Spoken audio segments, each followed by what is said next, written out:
155ویں رات شہرزاد نے کہا، جب امجد کو ایک دن ایک خوبصورت لڑکی ملی اور اس کی خواہش ہوئی کہ وہ اسے ساتھ لے جائے، اور جب وہ ایک بند گلی میں ایک مکان پر پہنچے جس پر قفل پڑا ہوا تھا، اور جب لڑکی ایک پتھر لے کر قفل کے پاس گئی تو اب جب امجد نے دیکھا کہ لڑکی کا کیا ارادہ ہے تو اس نے اس سے کہا کہ میرے غلام کو آ جانے دے اور جلدی مت کر، لیکن اس نے ایک نہ سنی بلکہ قفل پر اس زور سے پتھر مارا کہ قفل کے 2 ٹکڑے ہو گئے اور دروازہ کھل گیا۔ امجد نے کہا کہ تو نے کیا سوچ کر ایسا کیا؟ لڑکی بولی کہ چل ہٹ، آخر ہوا کیا یہ تیرا گھر اور تیری ملکیت نہیں ہے؟ امجد نے کہا کہ ہاں ہے، لیکن قفل توڑنے کی کیا ضرورت تھی؟ لڑکی نے کچھ پرواہ نہ کی اور بے تکلفی سے اندر چلی گئی۔ امجد حیران و پریشان اور گھر والوں کا خوف کہ اگر آ گئے تو کیا ہوگا، اس کی سمجھ میں کچھ نہ آتا تھا کہ کیا کرے۔ لڑکی نے کہا کہ اے میری آنکھوں کے نور اور دل کے سرور، اندر کیوں نہیں آتا؟ اس نے جواب دیا کہ ابھی حاضر ہوا، لیکن غلام کمبخت نہ جانے کہاں مر گیا، اور معلوم نہیں کہ جن باتوں کا حکم دیا تھا وہ اس نے کی ہیں یا نہیں۔ یہ کہہ کر وہ بھی لڑکی کے پاس ڈرتے ڈرتے آ پہنچا۔ جب وہ مکان کے اندر پہنچا تو اسے وہاں ایک نفیس کمرہ نظر آیا جس کے آمنے سامنے 4 چوکیاں پڑی ہوئی تھیں اور صندوق رکھے ہوئے تھے اور پردے پڑے ہوئے تھے اور ریشم اور اطلس کا فرش بچھا ہوا تھا۔ مکان کے بیچ میں ایک قیمتی فوارہ تھا جس کے چاروں طرف جواہرات سے جڑی ہوئی سینیاں، ان سینیوں میں میوے اور خوشبوئیں بھری ہوئی تھیں، اور ان کے قریب میں نوشی کا سامان، پاس ہی ایک شمع دان تھا جس میں ایک شمع لگی ہوئی تھی۔ سارا کمرہ نفیس کپڑوں سے بھرا ہوا تھا، عمدہ عمدہ صندوق اور کرسیاں لگی ہوئی تھیں، ہر کرسی پر ایک تھیلا پڑا ہوا تھا اور اس کے اوپر درہموں اور دیناروں سے بھری ہوئی ایک تھیلی۔ مکان کی صورت سے معلوم ہوتا تھا کہ یہ کسی خوشحال شخص کا دولت کدہ ہے، کیونکہ اس کا فرش بھی مرمر کا تھا۔ امجد نے یہ ساری چیزیں دیکھی تو وہ اپنے اوپر ملامت کرنے اور دل میں کہنے لگا کہ اب میری جان گئی، خدا میرے اوپر رحم کرے۔ لیکن لڑکی اس جگہ کو دیکھ کر بے حد خوش ہو گئی اور کہنے لگی کہ اے میرے آقا، غلام نے بالکل کوتاہی نہیں کی، اس نے مکان کو جھاڑ پونچھ کر کھانے لگانے اور میوے سجانے میں پورا سلیقہ کیا، اور میں یہاں بڑے اچھے وقت پر پہنچی ہوں۔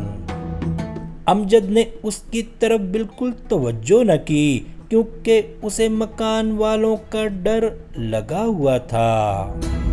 لڑکی نے کہا کہ اے میرے آقا، اے میرے دل کے مالک، واہ واہ، تو اس طرح کیوں کھڑا ہے؟ یہ کہہ کر وہ خوب کہکا مار کر ہنسی اور اس نے امجد کا اس زور سے بوسہ لیا جیسے اخروٹ ٹوٹتا ہے، اور کہنے لگی کہ اے میرے آقا، اگر تو نے کسی دوسرے سے وعدہ کیا ہے تو میں کمر باندھ کر اس کی خدمت کروں گی۔ اس فکرے پر امجد بھی ہنس پڑا، لیکن اس کا دل غصے میں بھرا ہوا تھا اور خاموش کچھ سوچنے لگا۔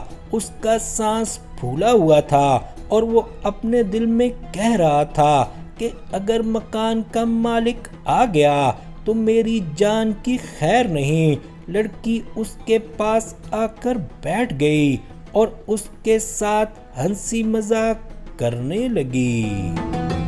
امجد کے چہرے پر رنج کے آثار نمودار تھے اور دل میں ہزاروں وسوسے۔ اس کو یہ سوچ تھی کہ مکان مالک ضرور آتا ہوگا، میں اس سے کیا کہوں گا؟ وہ بلا شک مجھے مار ڈالے گا اور میری جان مفت میں جائے گی۔ اتنے میں لڑکی نے اپنی آستینیں چڑھائیں اور ایک دسترخوان بچھایا اور کھانا کھانے لگی۔ امجد سے بھی کہا کہ اے میرے آقا، تو بھی کھا۔ امجد کھانے کے لیے آگے بڑھا، لیکن کھانے کو اس کا جی نہ چاہا۔ اس کی آنکھیں دروازے کی طرف لگی رہیں، یہاں تک کہ لڑکی سیر ہو گئی اور دسترخوان بڑھا کر پھلوں کی سینی لے آئی اور پھل کھانے شروع کر دیے۔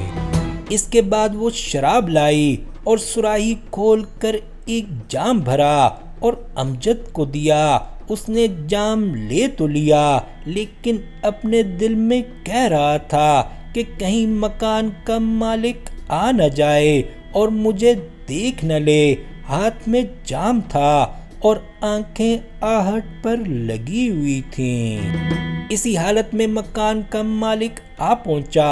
وہ ایک غلام تھا اور بادشاہ کے استبل کا داروغہ، اور یہ گھر اس نے عیش اڑانے کے لیے رکھا تھا تاکہ جب چاہے وہاں آ کر دل بہلائے اور جس کے ساتھ چاہے تنہائی میں بیٹھے۔ آج اس نے اپنے ایک معشوق کو بلایا تھا اور اسی کے لیے مکان کی آراستگی کی تھی۔ اس غلام کا نام بہادر تھا۔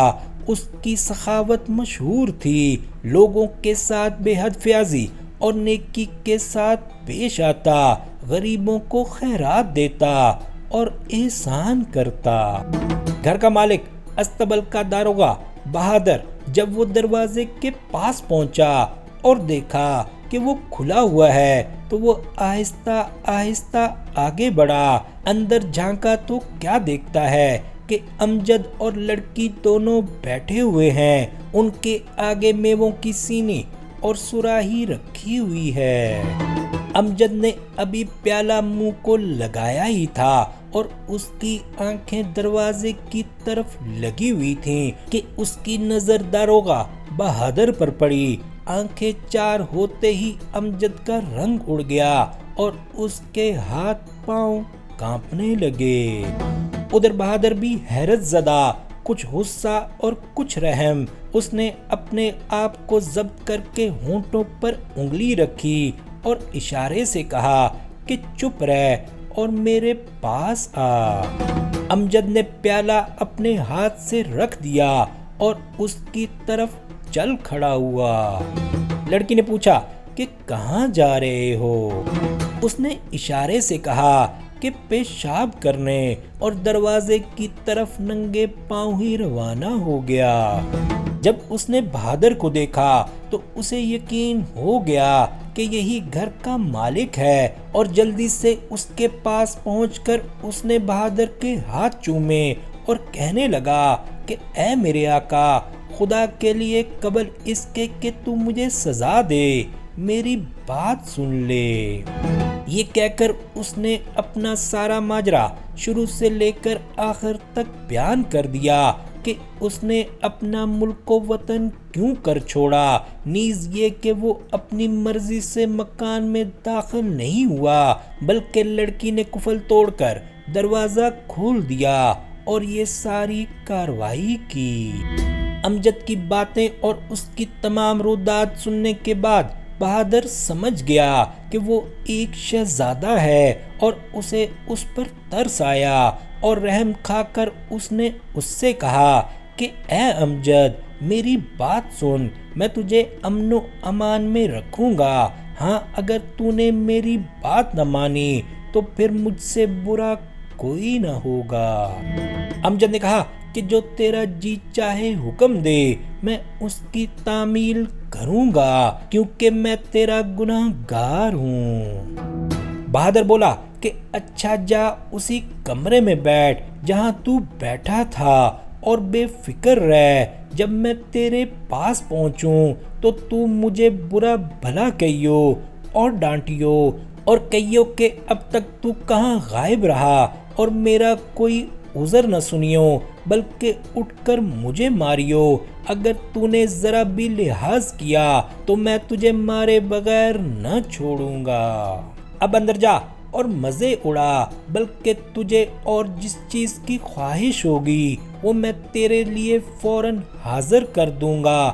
آج رات جس طرح تیرا جی چاہے گزار اور کل صبح اپنی راہ لیجیو۔ یہ اس وجہ سے ہے کہ تو ایک پردیسی ہے اور میں پردیسیوں سے محبت کرتا اور ان کی عزت کرتا ہوں۔